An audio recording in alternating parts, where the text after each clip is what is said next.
அழகான காலை பொழுதோட இந்த விளாகை தொடங்கலாங்களா? மோஸ்ட்லி என்னோட மார்னிங் ரொட்டீன் வந்து இப்படி தான் இருக்கும். மேக்ஸிமம் காலையில் வந்து அத்தையே குக் பண்ணிடுவாங்க. வீடு க்ளீன் பண்ணுறது, வாசல் கூட்டுறது, லாண்ட்ரி ஒர்க் இது மாதிரி ஒர்க் தான் நான் பார்த்துட்டு இருப்பேங்க. டின்னர் ஒர்க் வந்து நான் செஞ்சுக்குவேன். அப்போ வந்து அத்தை க்ளீனிங் ஒர்க் எல்லாம் பார்த்துக்குவாங்க. இப்போதைக்கு எங்களோட ரொட்டீன் வந்து இப்படி தான் போயிட்டுருக்கு. பாப்போம் எந்திரிக்கிற வரைக்குமே என்னோட மார்னிங் ரிலாக்ஸ்டாக தான் இருக்குங்க.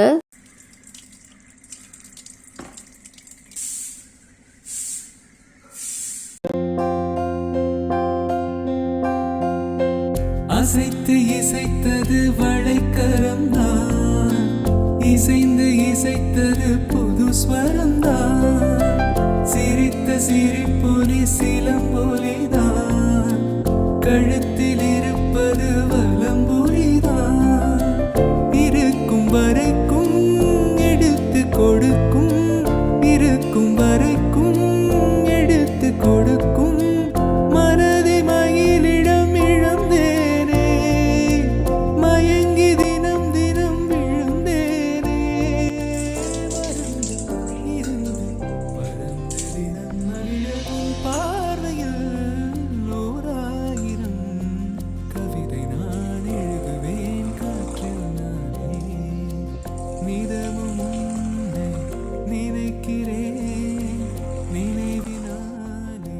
பாப்புக்கு பாலெல்லாம் ஊற்றி கொடுத்துட்டு தோட்டம் கிளம்பலான்னு ரெடியானவங்க கரெக்டாக இப்போ மாம்பழம் வீட்டுக்கே விற்றுட்டு வந்தாங்க. அதையும் வாங்கி வச்சுட்டு நாங்கள் கிளம்பிட்டோம்.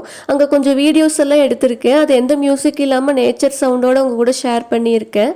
உங்களுக்கு கண்டிப்பாக ஒரு விஷுவல் ட்ரீட்டாக இருக்கும்.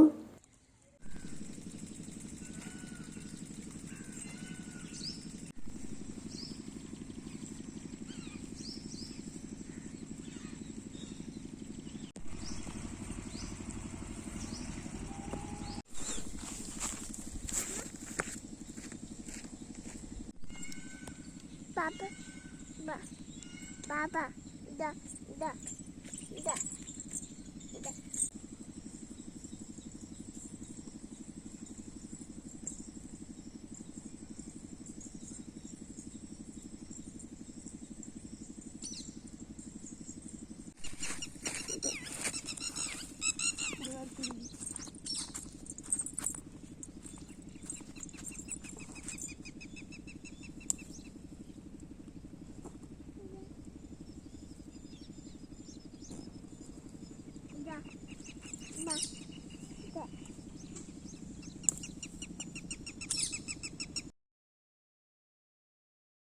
ஐ ஹோப் நீங்கள் எல்லோரும் இந்த வீடியோவை என்ஜாய் பண்ணியிருப்பீங்கன்னு நினைக்கிறேன். போயிட்டு வந்ததுக்கு ரொம்ப டயர்டாயிருச்சு. அவனுக்கு வெயில் கொஞ்சம் கம்மியாக தான் இருந்துச்சு.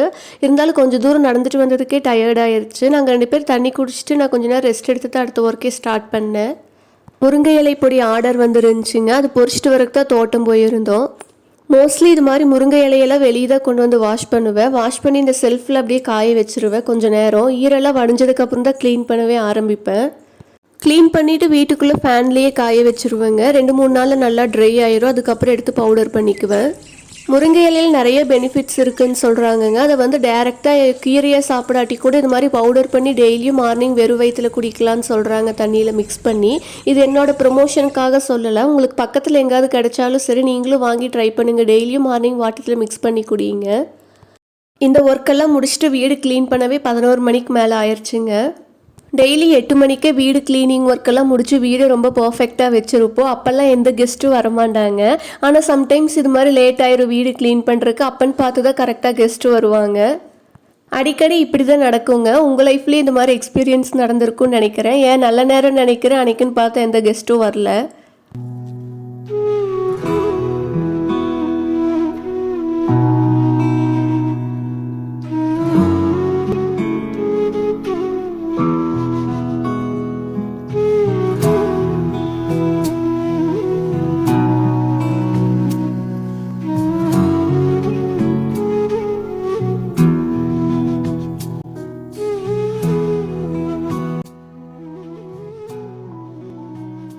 வீடு க்ளீனிங் ஒர்க்கெல்லாம் முடிச்சுட்டு பாப்புக்குட்டி தூங்க வச்சுட்டு அப்புறம் தான் ரிலாக்ஸ்டாக கிச்சனுக்கு வந்தேங்க. ஃபஸ்ட்டு வந்ததும் மார்னிங் வாங்கி வச்சுருந்த மாம்பழத்தெல்லாம் எடுத்து வாஷ் பண்ணி வச்சுட்டேன்.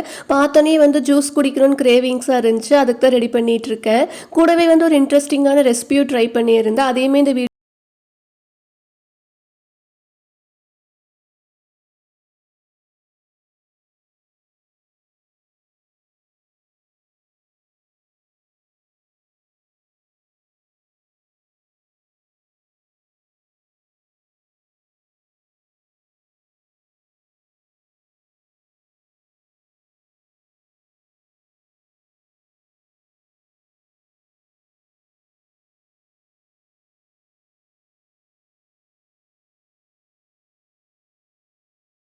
பாப்பு குட்டிக்குமே கொஞ்சம் எடுத்து வச்சுட்டுங்க. சம்மர் ஸ்டார்ட் ஆனதுக்கப்புறம் அவங்க முதல்ல எந்திரிச்சோன்னா ஜூஸ் தான் கேட்குறாங்க. அதனால எப்பவுமே வந்து ஜூஸ் போட்டு ஃப்ரிட்ஜில் ஸ்டோர் பண்ணி வச்சுருவேங்க. அவங்க எந்திரிச்சதுக்கப்புறம் கொடுத்துருவேன். மேங்கோ வச்சு ஒரு இன்ட்ரெஸ்டான ரெசிபி செய்யலாம் வாங்க. ஃபஸ்ட்டு ஒரு பேனில் 1 கப் வெள்ளை ரவை எடுத்து நல்லா வறுத்து வச்சுக்கோங்க. ரவை நல்லா மணம் வர வரைக்கும் வறுத்தா போதும். அதோட கலர் வந்து சேஞ்ச் ஆகக்கூடாது. நான் வந்து கம்மியான குவான்டிட்டியில் தான் செய்கிறேன். அதனால 1 கப் ரவை தான் எடுத்திருந்தேன். நீங்கள் வந்து உங்களுக்கு தேவையான அளவு எடுத்துக்கோங்க. ஆனால் கரெக்டாக மெஷர் பண்ணி எடுத்துக்கோங்க. இதுக்கேற்ற மாதிரி தான் சுகர், தண்ணி எல்லாமே ஆட் பண்ணணும். ரவையை நல்லா மணம் வர வரைக்கும் வறுத்து வேற ஒரு பிளேட்டில் ட்ரான்ஸ்ஃபர் பண்ணி வச்சுட்டேங்க. தென் அதே பேனில் வந்து நெய் ஊற்றி முந்திரி திராட்சையை வந்து வறுத்து எடுத்துட்டேன். எனக்கு வந்து நட்ஸ் வந்து அவ்வளோ பிடிக்காது. அதனால வந்து நான் கம்மியாக தான் சேர்த்துருக்கேன். உங்களுக்கு பிடிக்குன்னா நீங்கள் நிறைய சேர்த்துக்கலாம். நட்ஸ் சேர்க்குறது ஆப்ஷனல் தாங்க. தென் வந்து நான் 1 கப் ரவை எடுத்திருந்தேன். அதுக்கு வந்து 3 கப் தண்ணி வந்து ஆட் பண்ணியிருக்கேன். தண்ணி நல்லா கொதிச்சதுக்கப்புறமா எடுத்து வச்சுருந்த ரவையை கொஞ்சம் கொஞ்சமாக ஆட் பண்ணி கிளறிட்டேங்க. நீங்களுமே இது மாதிரி செஞ்சு பாருங்கள். அப்போ தான் ரவை வந்து கட்டி பிடிக்காமல் இருக்கும். ரவையை நல்லா கைவிடாமல் கிளறிட்டே இருங்க. ஃபஸ்ட்டு கொஞ்சம் தண்ணியாக இருக்க மாதிரி தான் இருக்கும். போக போக கெட்டியாயிரும். நான் வந்து அரை மாம்பழத்தை கட் பண்ணி ஜூஸை எடுத்து வச்சுருந்தேங்க. அதை நல்லா ஃபில்டர் பண்ணிவிட்டு இதில் ஆட் பண்ணிவிட்டேன். நீங்கள் வந்து எவ்வளோ குவான்டிட்டி எடுத்துருக்கீங்களோ அதுக்கேற்ற மாதிரி இந்த மேங்கோ பியூரி வந்து ஆட் பண்ணிக்கோங்க. இந்த மாம்பழ ஜூஸோட கலரெல்லாம் நல்லா ரவையில் இறங்குற வரைக்கும் நல்லா மிக்ஸ் பண்ணி விட்டுட்டே இருங்க. நான் வந்து 1 கப் ரவைக்கு 1 கப் சுகர் எடுத்திருக்கேன். இது எனக்கு கரெக்டாக இருந்துச்சு. சர்க்கரையுமே கொஞ்சம் கொஞ்சமாக ஆட் பண்ணி கிளறி விடுங்க. ஒரே முட்டை சர்க்கரை ஆட் பண்ணிவிட்டு ரவை கட்டி பிடிச்சிரும். நெய்யில் வறுத்து வச்சுருந்த முந்திரி திராட்சையெல்லாம் ஆட் பண்ணிட்டேங்க. இதுக்கப்புறம் நான் வந்து 1 ஸ்பூன் நெய் வந்து ஆட் பண்ணியிருக்கேன். உங்களுக்கு நெய் பிடிக்குன்னா நீங்கள் தாராளமாக ஆட் பண்ணிக்கலாம். ஃபைனலாக 2 ஏலக்காய் தட்டி ஆட் பண்ணிட்டேங்க. நீங்களுமே ஏலக்காய் கண்டிப்பாக ஆட் பண்ணிக்கோங்க. ஃப்ளேவர் ரொம்ப நல்லாயிருக்கும். உங்களுக்கு மாம்பழ ஃப்ளேவர் பிடிக்குன்னா கண்டிப்பாக ஒரு டைம் இந்த கேசரி ட்ரை பண்ணி பாருங்கள். சாப்பிடவே ரொம்ப இன்ட்ரெஸ்டிங்கான டேஸ்ட்டில் இருக்கும். ஐ ஹோப் உங்கள் எல்லாருக்கும் இந்த வீடியோ நல்லா என்டர்டைன்மெண்ட்டாக இருந்திருக்கும்னு நினைக்கிறேன். நெக்ஸ்ட் இதே மாதிரி ஒரு இன்ட்ரெஸ்டிங்கான vlogல மீட் பண்ணலாம். நம்ம வீடியோஸ் எல்லாம் பிடிச்சிருந்தா மறக்காமல் நம்ம சேனலை சப்ஸ்கிரைப் பண்ணி வச்சுக்கோங்க.